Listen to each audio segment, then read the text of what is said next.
Assalamualaikum warahmatullahi wabarakatuh. Perkenalkan, saya Usi Novitasari dengan NIM 1930106051. Baiklah, di sini saya akan menjelaskan tentang sistem pencernaan pada manusia. Sistem pencernaan pada manusia terdapat 3 komponen. Yang pertama yaitu cara-cara sistem pencernaan. Yang kedua, saluran pencernaan dan kelenjar pencernaan. Yang ketiga, kelainan dan penyakit pada sistem pencernaan. Yang pertama, kita akan menjelaskan tentang cara-cara sistem pencernaan pada manusia. Pencernaan makanan dalam saluran pencernaan berlangsung 2 cara, yaitu cara pertama, pencernaan secara mekanis. Cara kedua, pencernaan secara kimiawi.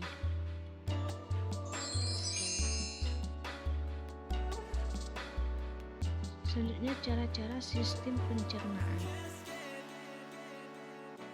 Yang pertama yaitu sistem pencernaan secara mekanis.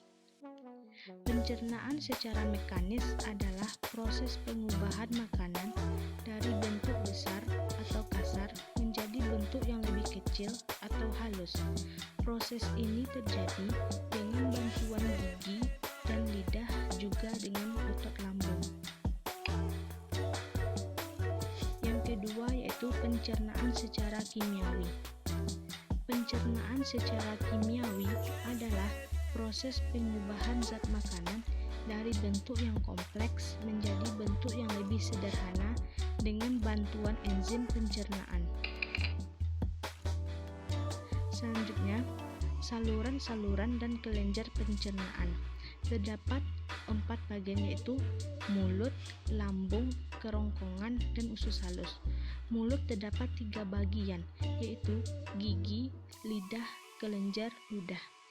Dan usus halus terdapat 4 bagian yaitu usus 12 jari, usus kosong, usus penyerapan, dan juga usus besar. Yang pertama yaitu mulut. Di dalam rongga mulut terdapat alat-alat yang membantu dalam proses pencernaan, yaitu gigi, lidah, dan kelenjar lidah. Di dalam rongga mulut makanan mengalami pencernaan secara mekanik dan juga kimiawi. Yang kedua yaitu gigi.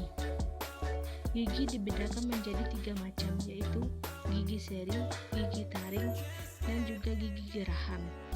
Gigi seri berfungsi untuk memotong makanan. Gigi taring berfungsi untuk merobek makanan.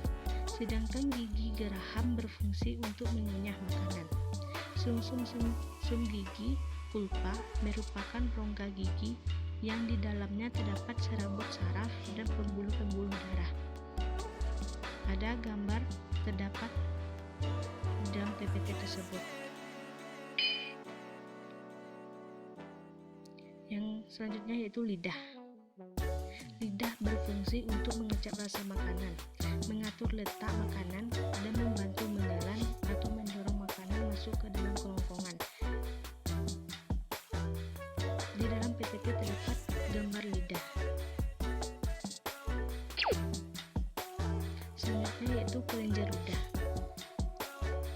Kelenjar ludah menghasilkan ludah atau air liur, saliva. Kelenjar ludah mengandung enzim pitialin amilase untuk mengubah zat tepung menjadi zat gula. Kelenjar ludah dalam rongga mulut ada 3 pasang, yaitu pasang pertama kelenjar parotis, terletak di bawah telinga. Pasang kedua yaitu kelenjar submandibularis, terletak di rahang bawah. Yang ketiga, kelenjar sublingualis, terletak di bawah lidah. Lidah tersebut berfungsi untuk memudahkan menelan makanan.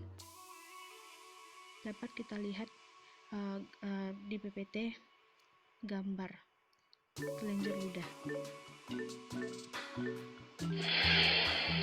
Selanjutnya itu saluran-saluran dan kelenjar pencernaan.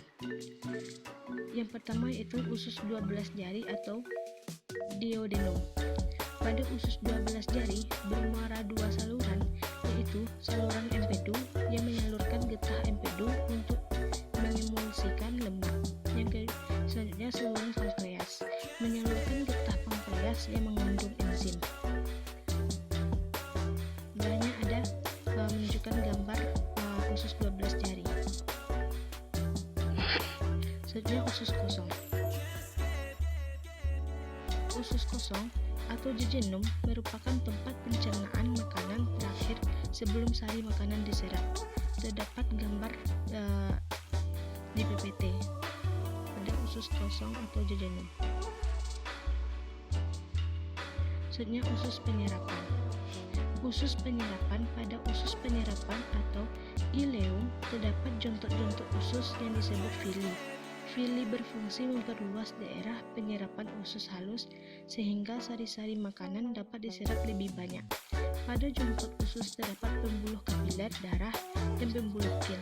Pembuluh kapiler darah berfungsi sebagai tempat penyerapan zat berupa glukosa, asam amino, vitamin, dan juga mineral.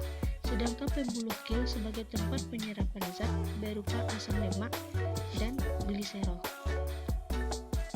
Dalam PPT menggambarkan tentang usus penyerapan. Selanjutnya usus besar. Usus besar setelah penyerapan sari makanan di usus halus, sisa makanan didorong ke usus besar. Usus besar atau kolon dibedakan menjadi 3 bagian, yaitu bagian yang pertama naik, bagian kedua mendatar, dan bagian ketiga menurun. Pada bagian pangkal usus besar terdapat usus buntu dan umbai cacing atau appendix. Bagian akhir usus besar adalah poros usus rektum. Rektum bermuara di dubur atau anus. Usus besar berfungsi mengatur kadar air sisa makanan. Terdapat gambar usus besar dalam PPT. Selanjutnya, kelainan dan penyakit pada sistem pencernaan manusia. Yang pertama yaitu diare, merupakan keadaan buang air besar yang terjadi terlalu sering dengan feses yang banyak mengandung air. Yang kedua yaitu sembelit, terjadi bila buang air besar lambat. Hal ini terjadi karena usus besar menyerap air secara berlebihan sehingga feses menjadi kering dan keras. Yang ketiga, luka lambung adalah luka pada lapisan lambung atau usus 12 jari yang dikenal dengan sakit mah.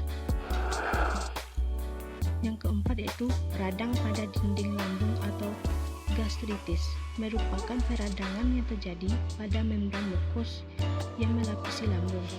Yang kelima, radang usus buntu atau appendicitis.